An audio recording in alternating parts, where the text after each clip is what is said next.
Alors, je me présente rapidement. Moi, je m'appelle Rémi Villain, donc je suis lead de la communauté DevOps depuis maintenant plus de 5 ans à peu près, 4 ans, 5 ans, bref, les années passent. Et aujourd'hui, on a une table d'exception, puisque nous sommes entre nous, entre leads de la communauté DevOps. Je vous laisse vous présenter rapidement. Please. Du coup, je suis un peu la petite nouvelle du groupe ici. J'ai rejoint la communauté métier en moitié d'année dernière et du coup, je travaille dans les métiers du DevOps, dans les métiers du système et je suis actuellement chef de projet système pour, un petit client d'hébergement. Et moi, du coup, Meryl, ingé DevOps aussi pour Extia depuis maintenant 2 ans, un peu plus, et puis lead depuis un peu plus d'un an. Et voilà, comme une petite Calice et Rémi et Tony, j'interviens sur des missions chez nos clients, majoritairement DevOps et sur l'outillage et plateformes d'automatisation. Voilà, avec une petite composante Ops à l'origine et puis dépendant un peu Dev par-ci par-là, en fonction des humeurs. Et en ligne, du coup, avec nous. Et moi, du coup, bonsoir à tous. Et donc, moi, Tony, donc pareil que Meryl, un peu plus d'un an comme lead dev DevOps. Moi, là-bas, je suis développeur et mes missions, donc, c'est principalement du code, mais aussi une casquette DevOps avec quelques missions autour de Kubernetes, Docker, Ansible, etc. Voilà. Ok, bah, je vous remercie tous. Alors, il va bien falloir commencer la discussion quelque part. Et un point qui m'a marqué quand on a commencé à discuter entre nous, quand on s'est réunis à 4 autour de la table pour discuter de quoi on veut parler, de quels sont parmi la myriade de sujets que le DevOps a proposé, de quoi on veut parler. On s'est rendu compte qu'il y a un point qui nous tient à cœur, c'est que, alors c'est bizarre de commencer par un point aussi défaitiste, c'est qu'on trouve que le DevOps, ça a pas aussi bien marché que ce que ça aurait dû. C'est-à-dire que, à la base, on vendait quelque chose qui était entre guillemets «une philosophie», de dire, que ce soit les équipes d'ops ou les équipes de dev, qu'il y ait une acculturation de ces équipes-là plutôt au processus des uns des autres. Et aujourd'hui, en fait, on se retrouve finalement, la plupart du temps, avec une équipe intermédiaire. Alors ça peut être une équipe qui est transverse, qui existe à travers, plusieurs départements, par exemple, ce genre de choses. Ou ça peut être une personne dédiée au DevOps au sein de chacune des équipes. Mais on se retrouve toujours avec le besoin d'une personne ou de plusieurs personnes pour faire ce pivot. Du coup, ça nous a, un peu mené sur notre première thématique autour de, heu, bah, on veut faire du DevOps, ça ajoute plein de choses. Comment on fait en sorte que, les équipes interagissent et respectent les règles du jeu, en fait? C'est un peu vague. Je me rends compte que pour vous lancer la balle, excusez-moi, je suis pas habitué à l'exercice, pour vous lancer la balle, c'est peut-être encore, un petit peu vague, mais pour poser la question plus simplement, est-ce que vous avez des exemples d'interaction avec des équipes où, l'intégration du DevOps s'est fait plus en douceur que d'autres? Ou au contraire des exemples où ça s'est fait dans la douleur et il a fallu, y mettre, vraiment les moyens pour y arriver? Mmh. Bah, écoute, je peux commencer. Moi, de mon côté, c'est vrai qu'en termes de mission purement DevOps, j'en ai plutôt une grosse actuellement chez Exia, en tout cas, que plusieurs petites à mon actif. Mais ce que je constate depuis que j'ai commencé, en tout cas, à m'intéresser au domaine, c'est que, il y a souvent, il y a une espèce de méfiance quand on commence à dire dans une boîte, en tout cas, qui a un peu d'historique, qu'on va faire du DevOps ou en tout cas, des pratiques qui s'y assimilent. Il y a une espèce de méfiance beaucoup chez des profils un peu plus, historiques, là où des profils un peu plus, je veux pas lancer un clivage, mais de ce que mon ressenti, c'est plus jeune, avec peut-être un peu plus d'appétence vers tout ce qui est tend à l'automatisation et à ces sujets-là, vont être très motivés à pousser des choses et vont avoir beaucoup de mal à les mettre en place parce que tu peux te retrouver à des freins, de personnes plus anciennes et qui ont des méthodologies et du pouvoir, qui ont du pouvoir décisionnel et des méthodologies euh, qu'ils ont connues depuis très longtemps et qu'ils ont du mal à remettre en question. Et à l'inverse, parfois, peut-être des profils aussi un peu plus jeunes qui veulent y aller un peu trop bourrin à changer tout un tas de trucs, alors que techniquement, l'idée, c'est pas non, tu peux pas non plus tout refactorer dans une boîte du jour au lendemain. OK, une première intervention dans le chat. Dans l'émission que j'ai fait, le problème, c'est que la personne intermédiaire, le DevOps pardon, Dans l'émission que j'ai fait, le problème, c'est que sans la personne intermédiaire, alias le DevOps qui fait la police, les autres veulent pas changer leur façon de faire en ne jouant pas le jeu. Est-ce que, je sais pas, toi, Alice, tu as peut-être eu, plus d'expérience ou, tu as réussi à embarquer des équipes ou Les premières expériences où j'ai vu une entreprise se convertir au DevOps, ça a été pour moi la pire des manières de le mettre en place. On avait des équipes de développement, on avait des équipes de livraison, des intégrateurs et ils avaient fait toute une session d'apprentissage auprès de leur grand groupe, de la méthodologie DevOps et c'était bien ancré que ce n'était pas un métier et à terme, en fait, ce qu'ils ont fait, c'est qu'ils ont pris toute l'équipe technique, qui était donc du coup un petit peu l'équivalent d'une équipe système ou infra et ils les ont tous transformés les uns après les autres en ingénieurs DevOps, métier à proprement parler. Du coup, ça ne ressemblait pas du tout à la bonne implémentation, mais à terme, les intégrateurs sont devenus eux aussi des ingénieurs DevOps et les tech leads du côté développeur sont aussi devenus des ingénieurs DevOps pour au final se retrouver qu'avec des gens qui sont capables de faire les deux, mais qui ont envie d'en faire qu'un seul. Et ceux qui sont montés en compétences pour devenir des DevOps, donc côté technique, sont devenus Google principalement. Donc c'est vraiment des choses et des transformations qui sont difficiles à mettre en place, peu importe la structure dans laquelle tu es.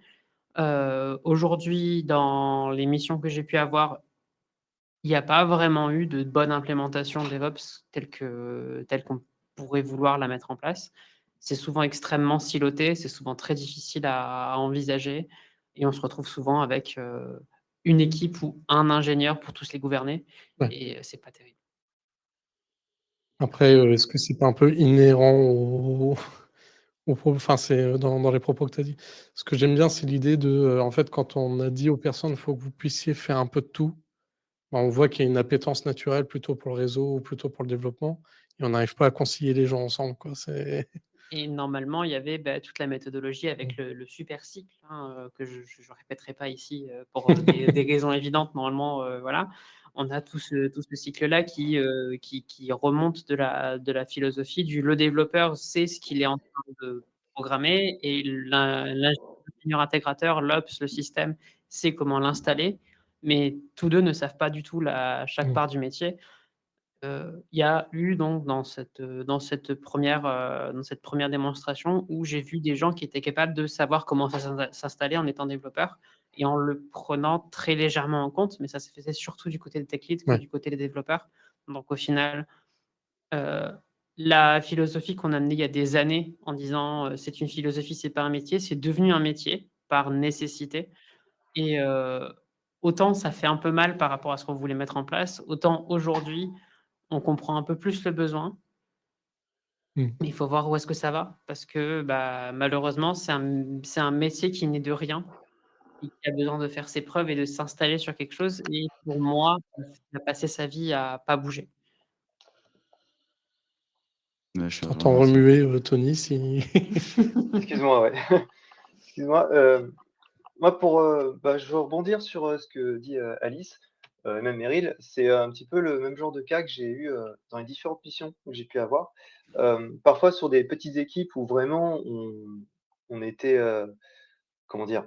On n'avait pas d'équipe, DevOps ou de spécialiste DevOps et là vraiment tout a été mis en place par l'équipe elle-même. Là, ça a été vraiment le lead dev qui, mmh. a pris les devants pour faire vraiment l'architecture, la mise en place, dire: «Bah, comment on va faire nous avec la solution?» Alors pour vous dire en gros, c'était une solution microservice. Il dit: «OK, on va la mettre en place, mais comment la gérer par la suite?» Donc toute la gestion de test et tout. Donc on a eu quand même quelqu'un qui heureusement qui a quand même, eu cette, comment dire? Cet investissement et cette notion de, essayer de bien faire, sans pour autant aller, dans tous les sens et ça a permis à l'équipe justement de pouvoir se former au fur et à mesure. Hem, mais après effectivement, il y a pas mal de choses où, on peut être limité, justement parce que nos métiers, de base, enfin, moi étant développeur, DevOps, comme on disait, aujourd'hui, c'est un métier à part.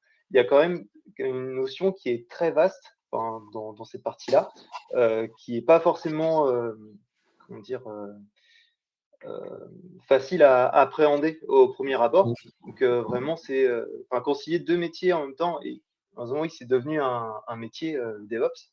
Oui, c'est ça. Ça peut parfois Finalement, être compliqué et Finalement, est-ce que Oui, se tout à dire fait, on qu'on a n'a pas besoin de, comment dire, d'équipes intermédiaires parce que les ops et les devs peuvent travailler ensemble, est-ce que c'était pas un rêve un peu pieux C'est un peu un rêve. Je suis tout à fait d'accord avec le commentaire qui a été posté par Nielsen dans le chat.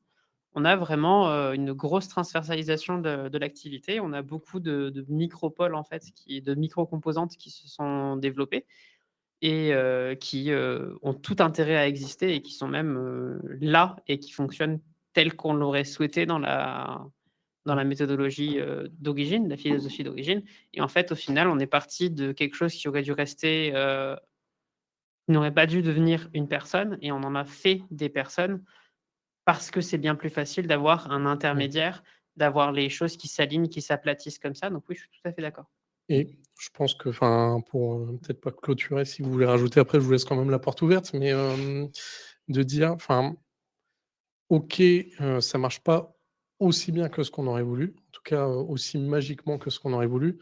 Par contre, on sent bien qu'il y a une plus-value qui est maintenant attendue. C'est-à-dire que, le DevOps a rajouté de l'automatisation, de la fiabilisation, ça a rajouté, de l'observabilité. On a énormément de choses comme ça qui sont au cœur de ce qu'on veut faire et on sent bien qu'on veut, ces notions-là, on en a besoin maintenant et on veut les étendre à de plus en plus de choses, quoi. On a transformé ce besoin de communication en multiples Mmh. métriques, et c'est ces métriques qu'il faut aujourd'hui savoir exploiter correctement. Ouais, ça, j'aurais nuancé un peu, genre en disant, est-ce que c'est un échec ou est-ce que ça marche pas? Pas forc J'aurais pas tendance à dire forcément, c'est plutôt qu'on aurait moi, ma perception, c'est qu'on aurait plutôt voulu coller, comme vous le disiez, un modèle, qui a fonctionné, qui a fait ses preuves ailleurs, mais à le généraliser partout et sans se poser la question de: «Est-ce que ça ou ça, c'est cohérent dans notre fonctionnement?» Sans remettre à plat, la façon dont on pense et dont on conceptualise l'organisation d'une entreprise d'IT et de ses équipes, et sans vouloir aussi remettre trop en question, en tout cas, certains modèles qui sont bien implantés dans notre culture. Parce que on pourrait avoir la même conversation avec des gens de nationalités différentes qui font les mêmes métiers que nous, ils auraient peut-être même pas du tout la même vision, je suppose en tout cas, ça aussi. de par Ouais. comment chaque culture apporte aussi sa façon de voir l'entreprise. Ouais, je vois, il y a des bonnes remarques que j'aime bien. Enfin, notamment, par exemple, le métier de testeur qui n'existait pas vraiment, Mmh. ou c'était un métier qui était très rébarbatif où, juste j'exécute mon cahier de test et je coche si oui ou non ça marchait. Là où aujourd'hui, bah, c'est, des ingénieurs QA qui ont une vraie plus-value, qui peuvent ramener quelque chose au projet, en plus. Hem, Si ça vous va, je vous propose qu'on avance un petit Bien peu. sûr. Parce qu'un autre sujet qui a fait, unanimité, c'est autour de la documentation. Hem, c'est, un sujet qui, à chaque fois que j'ai pu discuter dans toutes les missions, il y a un problème avec la documentation. C'est inhérent, Mmh. systématiquement, il y a quelque chose qui va pas.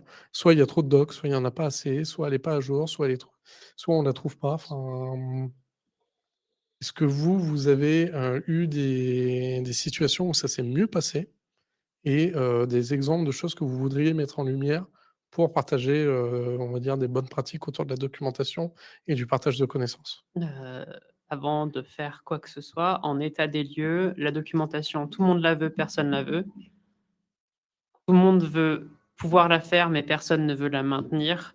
C'est un peu un cercle vicieux de besoins. On a quelque chose qui est en train j'ai un projet dans ma mission actuelle qui est de sanitiser tout ça et de trouver une manière de le rendre agréable à la fois à lire, mais aussi à maintenir, parce que c'est le sujet qui est le plus difficile à gérer, la documentation. On a un super commentaire là-dessus: «Oh non, pas la documentation».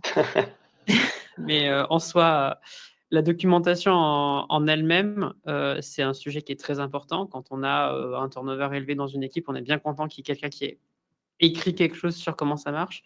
Quand on a un problème de run qui tombe, qui est relativement obscur, on est quand même très content d'avoir une solution décrite quelque part. Maintenant, c'est comment est-ce qu'on amène ça au centre de la culture de l'équipe, de toutes les équipes? Comment est-ce qu'on leur donne envie de le maintenir, et comment est-ce on fiabilise en fait ce produit qui est, quelque chose qui est, actuellement difficile à fiabiliser? La documentation est dans la tête des sachants, faut juste pas qu'ils partent avec. Ouais, Ouais, mais on peut pas souvent c'est un partir constat comme un peu. ça. Sinon, on accepte aussi le legacy, quoi. Moi, je sais pas, dans les petites pistes, j'avais bien aimé travailler autour de la documentation, Ascode ou ce genre de choses. C'est-à-dire que, pour, le fonctionnement d'un script, de mes applications et cetera, heu, tout ce qui était très proche du code et de l'explication du code, bah, j'essayais de l'intégrer au maximum dans le code pour générer automatiquement la doc à partir du code source et en être le plus proche possible. Donc vraiment pour l'hyper technique, j'étais, assez fan de l'approche, documentation as code. Après pour tout ce qui est plus fonctionnel, là je trouve on n'a pas trop d'autre choix que le rédiger nous-mêmes ou de le faire faire par notre meilleur, assistant GPT. Mais On en parlera tout à l'heure, mais oui, c'est des solutions qui peuvent, peut-être avoir une plus-value d'une façon ou d'une autre, pas faut sans pour autant aller jusqu'à céder à la paresse. Moi, mon constat global, il va te rejoindre un petit peu, c'est que au la documentation as code, oui, dans le sens où pour moi, la seule manière idéale d'avoir une doc à jour, et encore une fois, je reste sur le point de l'aspect technique, parce que j'ai pas de solution miracle pour la partie plus fonctionnelle.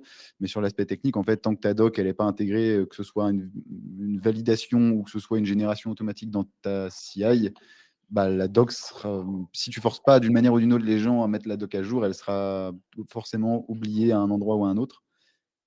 Et un truc que j'ai trouvé super important, moi, parce que je l'ai perdu entre le passage à ma première mission externe et mon ancien taf, là où je bossais avant, tous les produits techniques, il y avait un README qui te faisait le café. Franchement, je dis pas qu'il suffisait à tout faire, mais tu arrivais sur un projet, tu n'étais pas perdu. Tu avais un README, que ce soit un projet de déploiement, que ce soit un projet applicatif, il y avait un README qui était détaillé.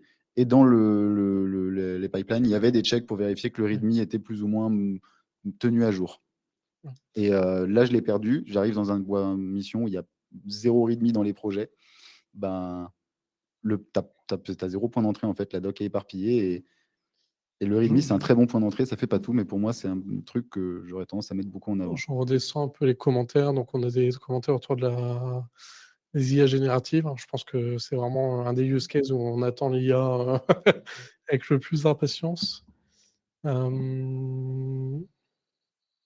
je vais quand même remonter là-dessus. C'est très bien comme outil, mais il faudrait pas non plus, céder à la paresse. Il faut quand même que le travail soit pré-mâché par la personne qui implémente. Surtout côté code, côté run, côté fonctionnel, c'est peut-être un petit peu plus compliqué à mettre en place. Mais côté code, il faut que le code s'explique lui-même pour que l'IA sache travailler avec. Sinon, on va rien lui donner à manger et la documentation sera à peu près aussi utile, qu'un mouchoir dans un lac. Ouais. Je te rejoins complètement. Je Ouais. vais rebondir sur une intervention de Barbara, tu vois. Ma solution doc, documenter un peu de tout, mais avec des docs courtes, ne pas paraphraser le code ou autre, rediriger vers les sources de vérité, et cetera. Moi, je suis assez d'accord avec ces concepts-là. Et dans une équipe, en fait, on avait fait un peu comme on peut faire une definition of done ou une definition of ready pour des tickets. On avait fait une definition of doc. Qu'est-ce qu'une documentation dans notre équipe? Et donc, on l'avait décortiqué en plusieurs parties. Donc, il y avait la doc très technique, hyper pointue de comment fonctionne tel module, quel script interagit avec quel script. OK, à quel endroit doit se trouver cette documentation? Bah, au plus proche du code. Après, il y a la documentation plus, on va dire vision globale. Vous voulez utiliser le produit qu'on fournit sans vous soucier de quel script appelle quel script. Là, il y avait une documentation qui était disponible un peu plus globale. Mais du coup, à quel niveau d'abstraction on s'autorise Ouais, en sur fait, les vous, concepts, et cetera? vous avez érigé vos propres standards en termes de documentation. Exactement. Vous avez standardisé votre façon de faire de la doc. Et au final, c'est vrai que C'est c'est un c'est mécanisme c'est universel auquel C'est on revient toujours. compliqué, mais une fois que c'est fait, c'est je trouve extrêmement rentable. Au moins, les gens partent pas de zéro. Ils ont C'est une guideline, quoi. c'est une excellente idée. c'est une Est-ce que tu as une petite c'est vrai que intervention? c'est une chose aussi que ouais, excusez-moi. C'est une chose que, dans ma mission actuelle, ce qui a été mis en place, effectivement alors je rebondis sur, Meryl, tu parlais des README et tout ça, enfin, sur le sujet que enfin moi par exemple dans les projets sur lesquels j'interviens, il y a pas forcément beaucoup d'infos dans les README. C'est vraiment le strict minimum et encore même, il y a vraiment pas grand-chose. Par contre, tout ce qui pourrait être intéressant dans le README a été mis dans une documentation. Donc tout est mis sur Confluence. Il y a pas mal de choses, des explications de commandes, à lancer sous Symfony, enfin des traitements, des choses comme ça, où ça explique tout fonctionnement et les paramètres qui sont pris en compte. Ça va être expliqué dans une doc. Par contre, un truc aussi qui s'était rendu compte côté client, c'est que, OK, on a de la doc, mais il y a eu, toutes les autres équipes, autour dans l'entreprise qui faisaient aussi leur doc. Et des fois, on se mélangeait un petit peu les pinceaux dans tout ce qui était présent. Des fois, il pouvait y avoir des éléments sur l'architecture, des fois sur des logiciels, mais qui n'étaient pas paramétrés comme nous, on voudrait dans notre équipe. Du coup, c'était un peu compliqué pour se repérer là-dedans. Et ce qu'ils ont fait, c'est qu'ils ont vraiment, comment dire? Homogénéisé, c'est le mot, je crois, la structure de la documentation. C'est-à-dire vraiment tout ce qui est dossier opérationnel, fonctionnel, la partie dev et de vraiment attribuer aux gens, bah, en gros, leur, espace de travail, on va dire. Donc vraiment par équipe, d'avoir vraiment tout ce contenu-là. Moi qui suis arrivé sur la mission, vraiment avec une solution qui était déjà mise en place, avec tous les concepts en place, ça m'a beaucoup servi quand même d'avoir la documentation, mais par moments, je t'avoue qu'en étant nouveau, des fois, tu es un peu noyé dans, X, documentation à droite à gauche et ouais, franchement, des fois, tu te fais des nœuds au cerveau parce que, voilà. Mais en C'est vrai, un peu ce côté homogénéisation, ça a beaucoup aidé. le gros problème avec l'outil Confluence, qui est fait par espace. Souvent, la documentation Ouais. qui va parler à une équipe ou à un groupe, et en fait, qui pourrait être utile à d'autres groupes. Et tu vas te retrouver avec de la duplication de Ouais. documentation, des documentations qui sont pas à jour à un endroit, qui sont à jour à l'autre, etc. Et du coup, c'est un peu bien et pas bien en même temps, parce que, tu as, ton équipe qui va bien fonctionner, mais une équipe qui va avoir besoin de la même chose, plutôt que d'aller le piocher chez toi, va recréer sa doc chez elle. C'est ça aussi, ouais. C'est ça le l'inconvénient que j'avais aussi des fois quand je faisais des recherches, justement. Tu as les filtres, certes qui aident quand même, mais des fois, oui, ça fait pas tout. Et j'aime beaucoup le commentaire de Thomas là-dessus. Le fait que, il y ait une nécessité d'avoir de la doc as code et qu'il y ait un outil maintenable pour générer la documentation, et que le README s'arrête à qu'est-ce que j'implémente plutôt que comment je l'implémente. Ouais. Et du coup, le README va pouvoir rediriger vers la documentation complète si nécessaire. Mais pour moi, le README à l'origine, et ça a globalement été ça pendant des années aussi, hein, quand on avait le README.txt dans les dossiers, ça s'arrêtait à comment est-ce que je m'installe et qu'est-ce que je fais. Et c'est C'est tout. vrai. Et c'est le fichier le plus lu de notre époque, en tout cas. C'est pour ça que je le trouve Là, essentiel parce que, je veux dire, il remplace pas une vraie documentation décrit l'ensemble des produits, comment ils interagissent entre eux, qui décrit vraiment un ensemble bien plus grand que juste un projet en soi. Mais vraiment, j'ai vécu cette passage d'un README partout et sans être long comme en faire des kilomètres, qui couvrait quand même une bonne partie du domaine lié au repo en lui-même. Ça fait que quand tu arrives sur un projet, en fait, tu n'es pas complètement paumé. En fait. Quand tu arrives, tu connais rien et au moins tu sais où tu es, qu'est-ce que ça fait, qu'est-ce que c'est et limite quelles peuvent être les dépendances à côté. Quoi. Oui, Ouais. ça c'est ce qu'on attend de README. Et ça reste un point ouais. d'entrée. C'est un très bon point d'entrée, c'est comme ça qu'on est censé fonctionner. Il nous reste quelques minutes pour attaquer le dernier gros item qu'on voulait mettre dans cette section de stagnation des acquis et des flops. On voulait parler de la conteneurisation. Oui.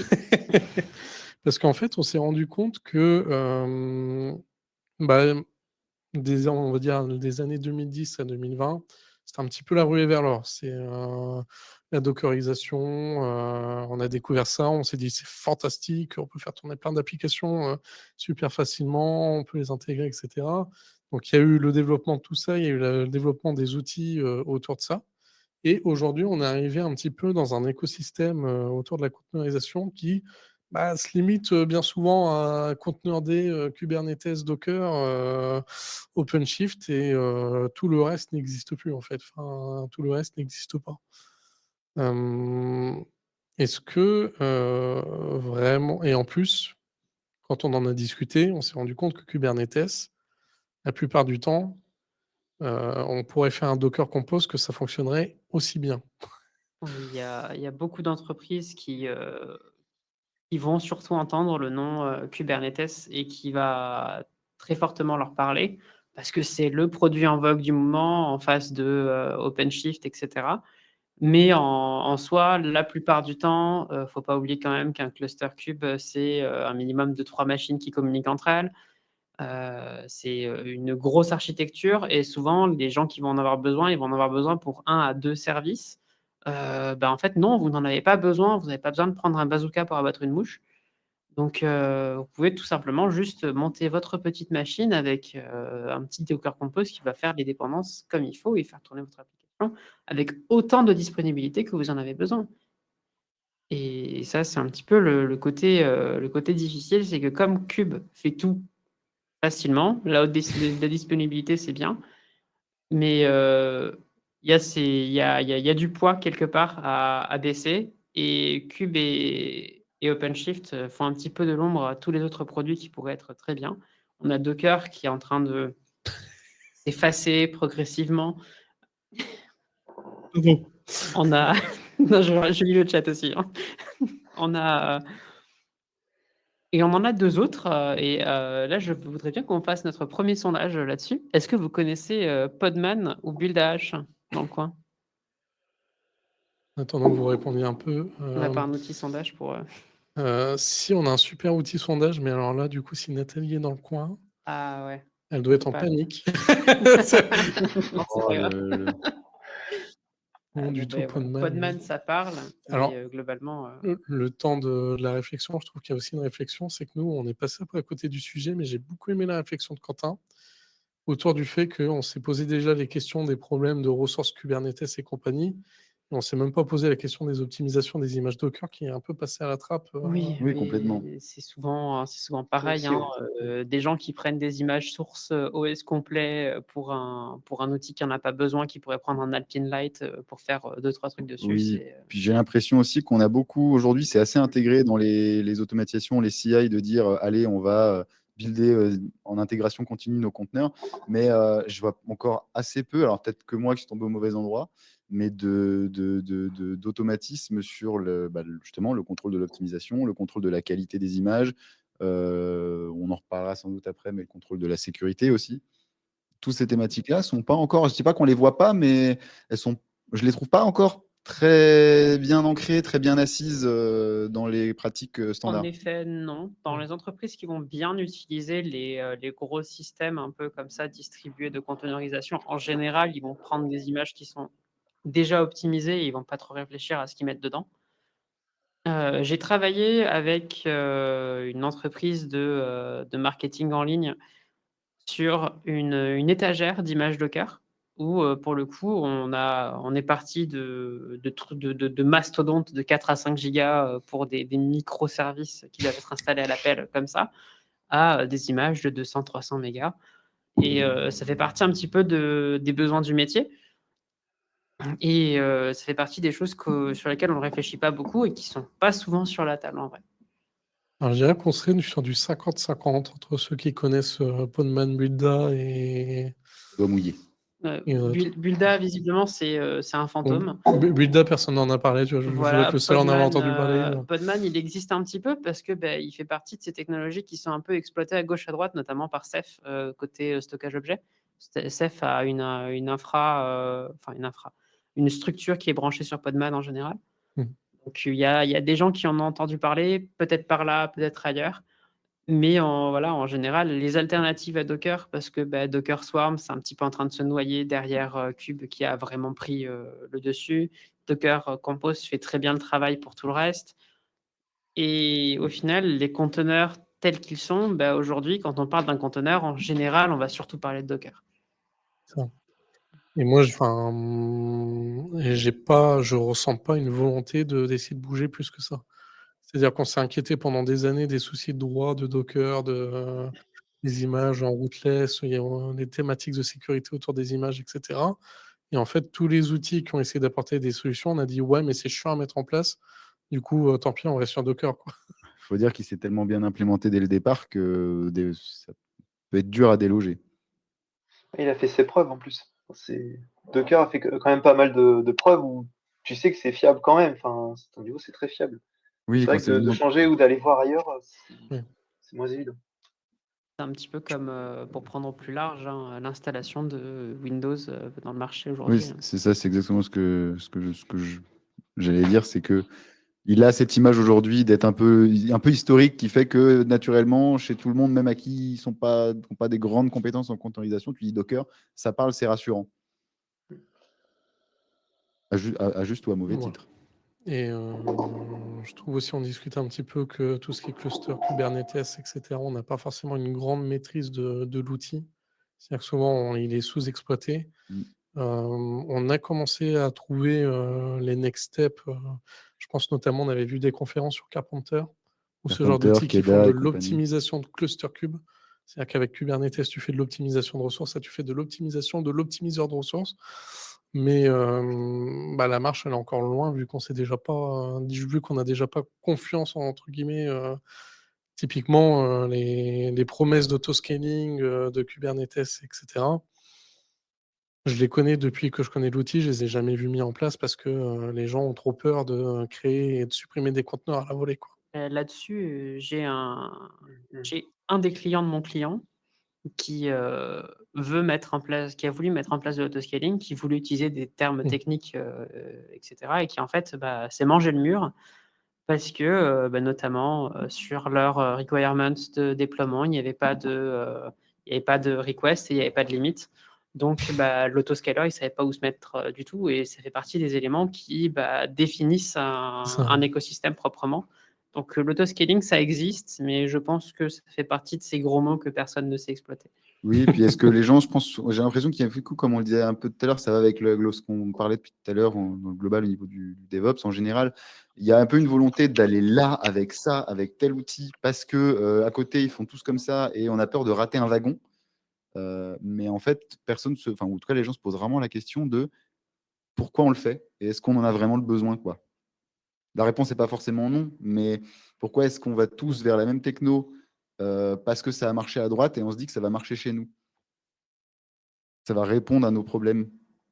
Est-ce qu'on a le problème déjà qui justifie l'outil? Je vois pas souvent cette question, ce genre de questions posées. Très, très peu.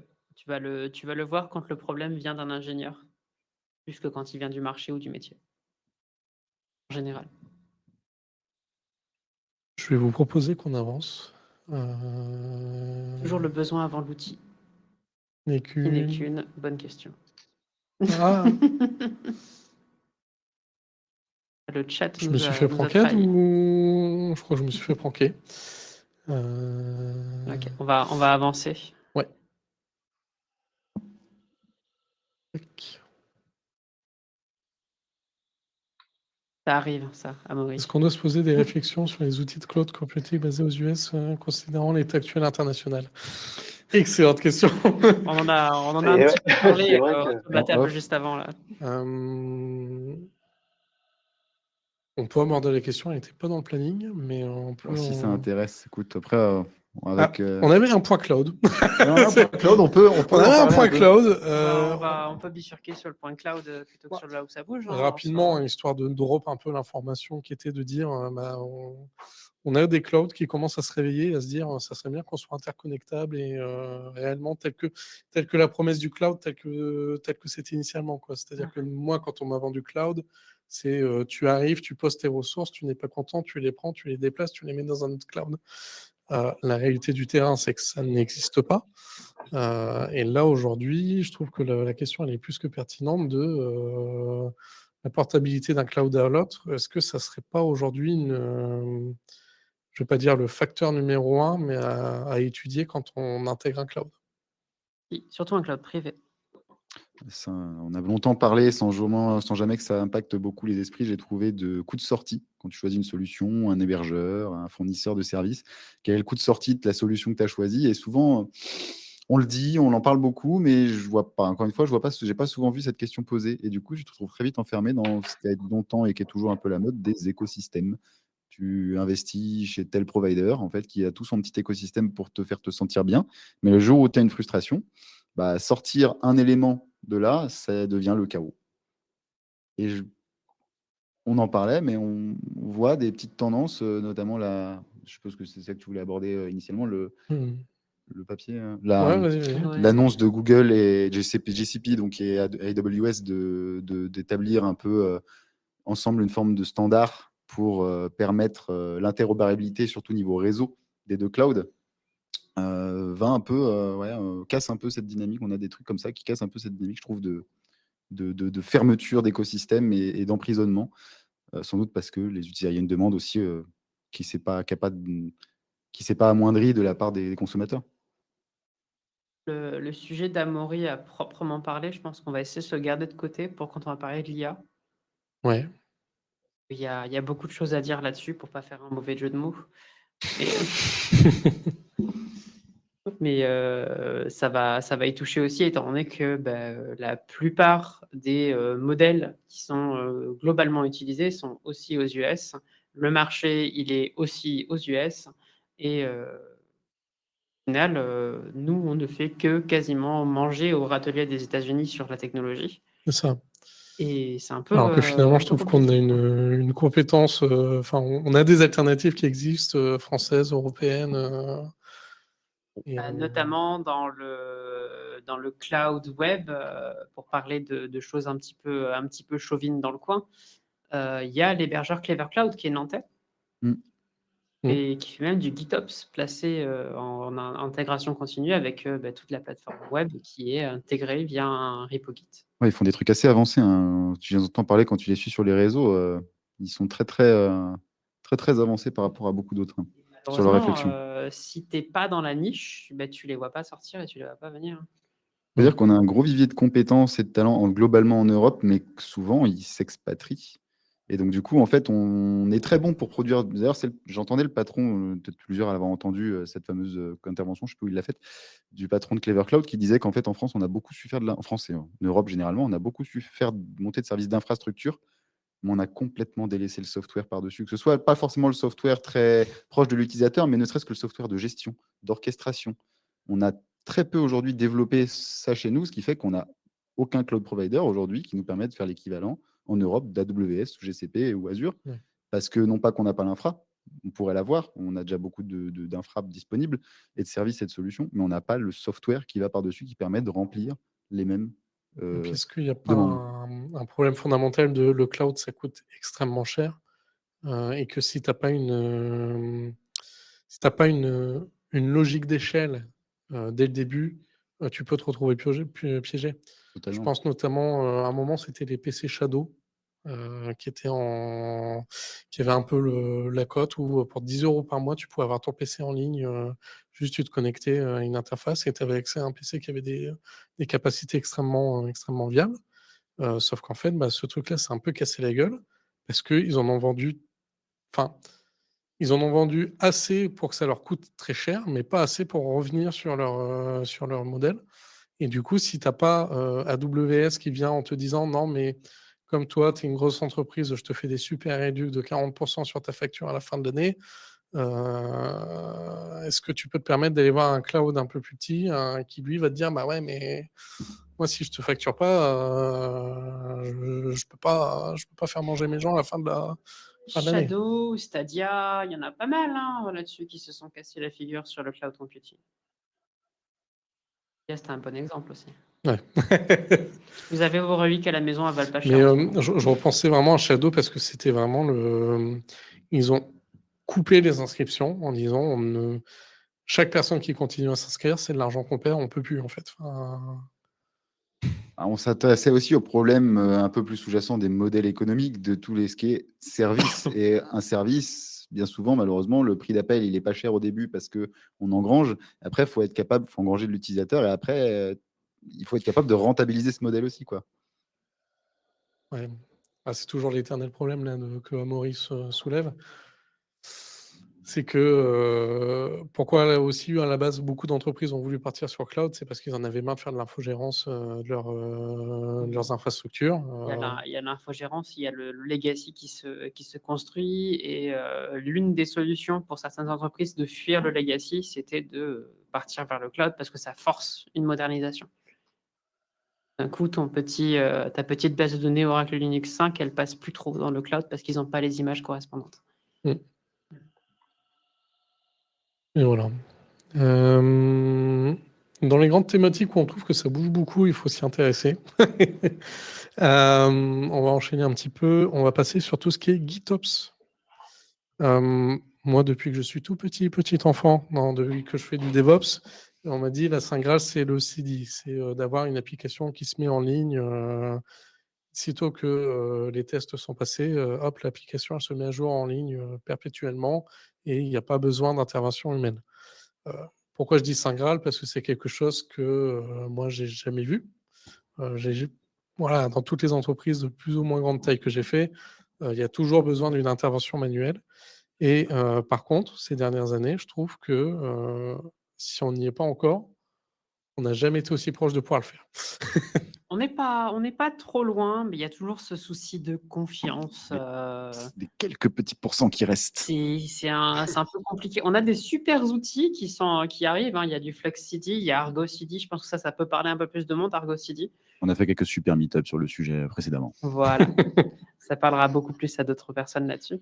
Mais l'intégration continue, la continuous delivery, ça fait partie des choses qui sont difficiles à mettre en place parce qu'on a peur de l'erreur, on a peur de tout Mmh. casser et même si on est sur de la haute disponibilité, bah, on n'a pas vraiment une table de vérité qui est facile et c'est là que rentre en jeu le GitOps. C'est que la table de vérité, ça va devenir le repository et un repository Git, c'est très, très, facile de revenir à un état qui fonctionne. On peut le taguer, on peut le manipuler d'une manière ou d'une autre et on a des outils qui nous permettront de pousser le code à chaque actualisation. Maintenant, il y a toujours ce souci de quand est-ce qu'on vérifie? Est-ce qu'on le fait via une pipeline, donc via automatisme, ou est-ce qu'on le fait humainement? Et en général, dans l'entreprise, c'est un humain qui va vérifier, parce que les tests automatiques ne sont pas suffisants, à leurs yeux et c'est tout à fait logique en soi.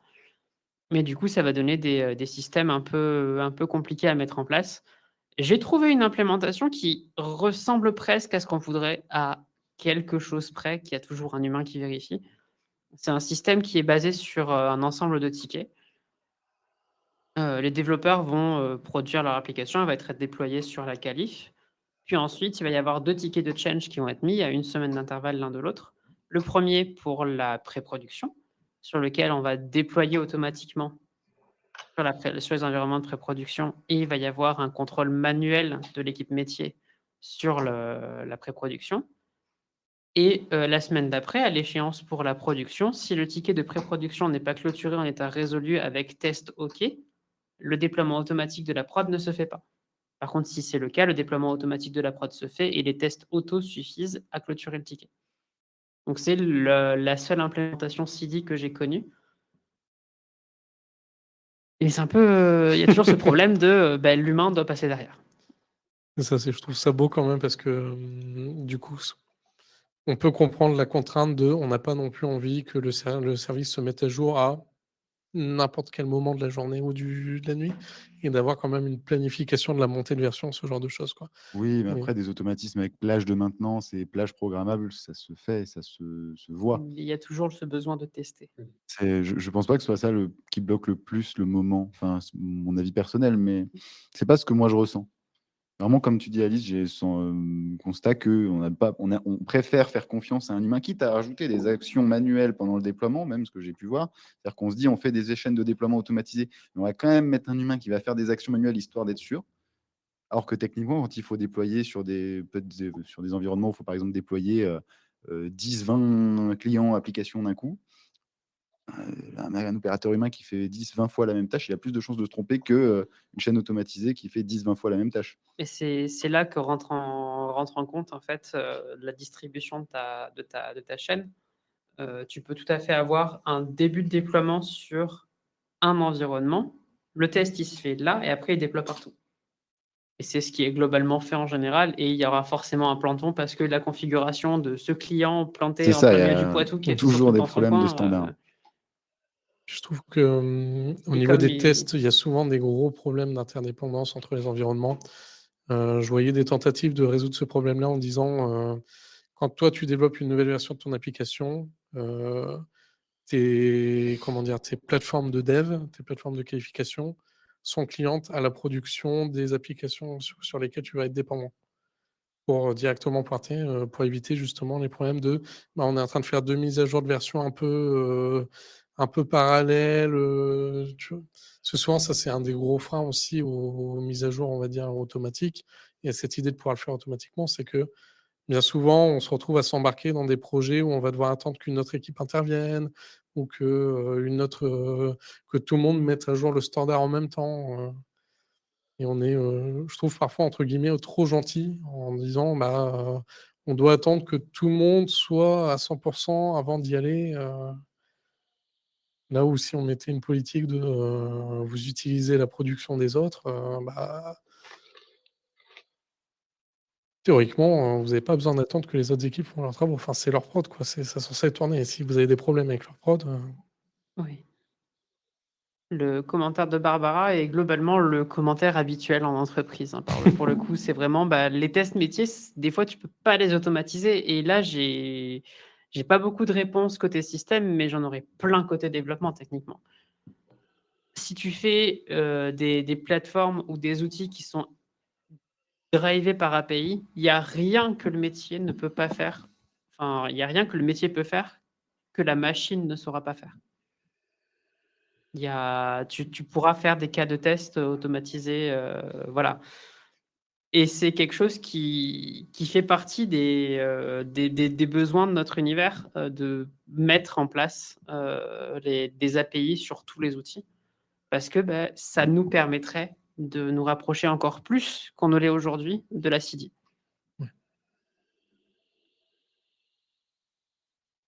est-ce qu'on avance? Il nous Ouais, reste une à part si petite vous avez des thématique, une petits dizaine de trucs. minutes.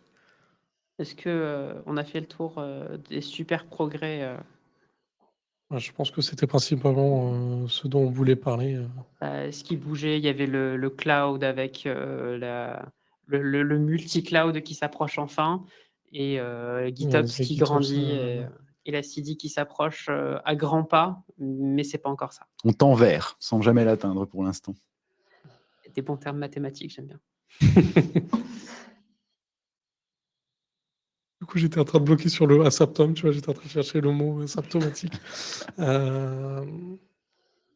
J'étais en train de relire le commentaire de Maurice si on avait loupé quelque chose, mais Non, non, globalement, Non, ça a l'air OK. c'est une prière. Alors on a déjà pas mal discuté, on a déjà fait un peu de c'est bien franchement, je suis très, très content des interactions qu'on a eues avec le chat, vous êtes très bavards, ça nous va très bien, moi ça nous donne du contenu. Faut faire travailler un peu aussi. La suite aussi, parce que voilà, on s'est dit, tout ce qui est Kubernetes et cetera, bon, entre guillemets, le message, c'est on a fait un petit peu le tour du C'est ça, le un constat peu qu'on a eu petit tour sur du ces dernières bocal, confs, c'est ça, quoi. Pas grand-chose de nouveau, tout quoi. ce qui est, GitOps, Infrascode, enfin tout ces on va dire le repo Git comme source de vérité. Là, on est dedans, ça le vent en poupe, On approche de on la maturité. Maintenant, il on faut vous voir ce qu'on fait. conseille, enfin, si vous y êtes pas déjà, faut y aller, quoi. Maintenant, qu'est-ce qui va venir par la suite? C'est quoi la suite? Roulement de tambour. Bon, je pense qu'on va aller, vers l'éléphant au milieu de la pièce, l'IA. Heu, moi, quand on a discuté, ma take, ça a été, on n'a pas confiance dans des processus qu'on a créés, co-développés ensemble, peaufinés pendant des années en faisant des chaînes CI/CD, aux petits oignons, et là maintenant d'un seul coup l'IA arrive et on lui dirait: «Vas-y, t'inquiète, j'ai confiance, si tu me dis que c'est bon, on est bon». Non, mais on a fini par, dans nos petits débats internes, décerner un petit peu, 2 patterns, possibles et imaginables. Il y a le pattern où l'IA fait tout et on met de l'infra à la poubelle parce qu'au final, ça va pas avancer du tout. C'est, beaucoup de spéculation, c'est beaucoup de pas grand-chose, et les gens qui vont, implémenter l'IA avec ça en tête, c'est un petit peu des gens qui prendraient des boîtes à meux pour des vaches. C'est terrible, mais ça ne marche pas. C'est ça, à quel moment on détermine qu'un LLM qui est quand même à la base conçu pour prendre du texte est le mieux placé pour juger de si ton infra elle est potable et si ton code il est bien fait. L'idée n'est pas de dire que ces outils sont nuls fondamentalement de A à Z, mais comme tu dis, est-ce qu'on est prêt à leur faire plus confiance que des process qu'on a nous-mêmes étraînés pendant X temps? Ouais. Je vois, un des premiers commentaires, hein: «L'IA, une bulle spéculative sur le point d'exploser, j'ai zéro confiance». Hem, j'ai pas une opinion aussi forte jusqu'à ce point-là, mais pour moi, sans même parler, hein, du rapport avec le DevOps ou avec quoi que ce soit, aujourd'hui l'IA, on est sur la phase un peu lune de miel, ça a l'air super, il faut que tout le monde l'adopte.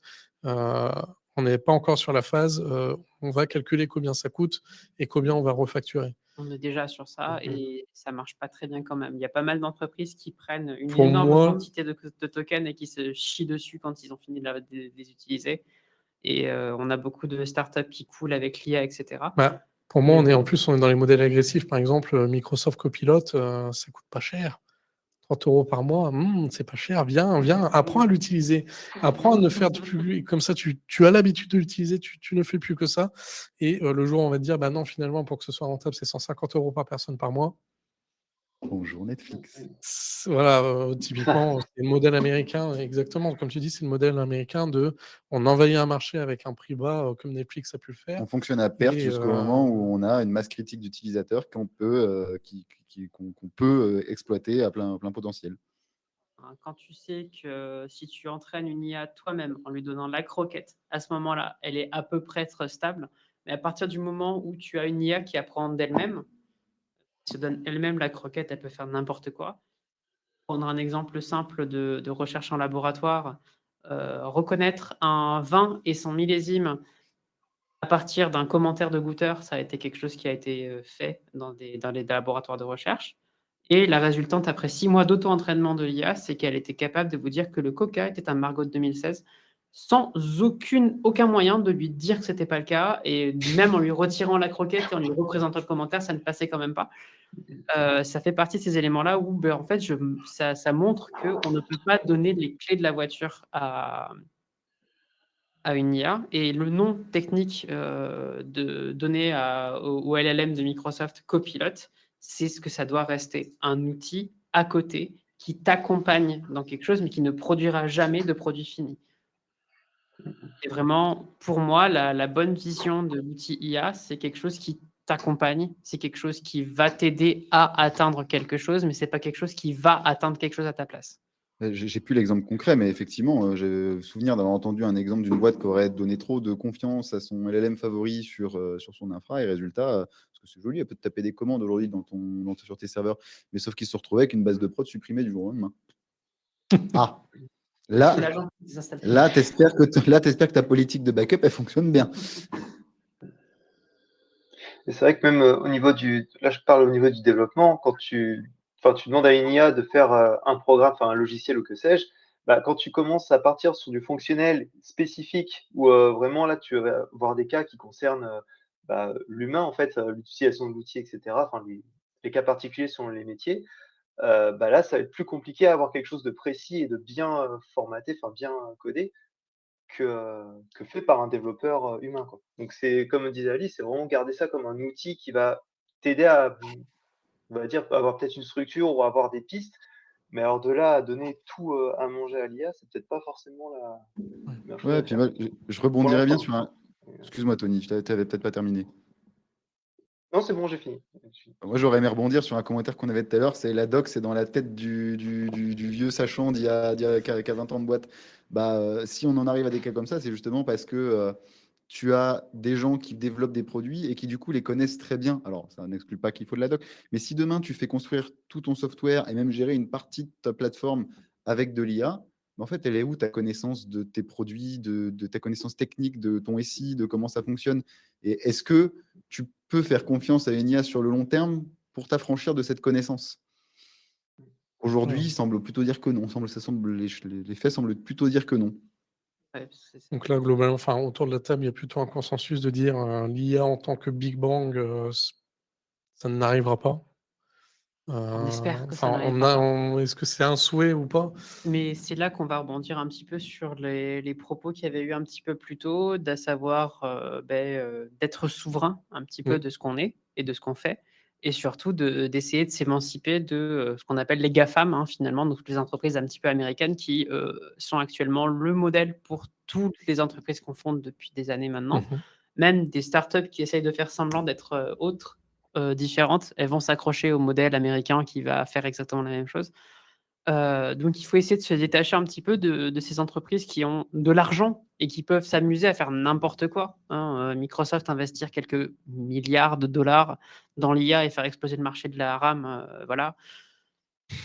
C'est pas quelque chose que nous, on va être en capacité de faire de nous-mêmes et eux, ils peuvent se casser la gueule. La semaine prochaine, ils récupéreront l'argent dans tous les cas. Nous, c'est pas le cas.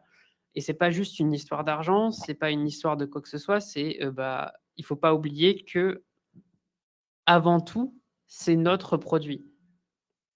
Puis je pense qu'il y a une hype aussi, tu vois, qui est Oui. trop forte. Et il y a du potentiel, je pense, on en a plus ou Mmh. moins discuté déjà. Il y a du potentiel sur certains usages. Il faut juste remettre l'église au centre du village pour moi. Et les outils d'intelligence artificielle, que ce soit des LLM, du machine learning ou toute autre technologie d'intelligence artificielle, sont des outils qui, dans nos usages, on voit, tout le monde voit le potentiel, mais on n'a pas les use cases, donc tout le monde s'agite dans tous les sens.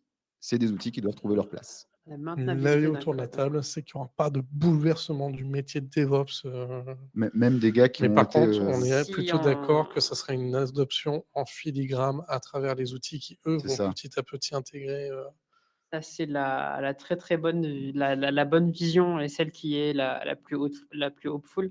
Le seul problème, c'est que si on n'arrive pas à s'émanciper un petit peu du modèle américain, il y a de très fortes chances pour que la hype continue de grandir, que utiliser ça en bac à sable et faire n'importe quoi reste la manière de fonctionner et que tout se casse la gueule progressivement et que les métiers deviennent de plus en plus difficiles à maintenir. Je terminerai en disant que même des pontes qui quand même sont à l'origine, font partie des cofondateurs de boîtes comme OpenAI ou autres, aujourd'hui prennent du recul et disent bah oui, la révolution qu'on attend tous, elle va sans doute venir, mais elle viendra pas dans 1 ou 2 ans comme on veut nous le vendre et nous le forcer à l'accepter. Il faudra plutôt compter en dizaines d'années.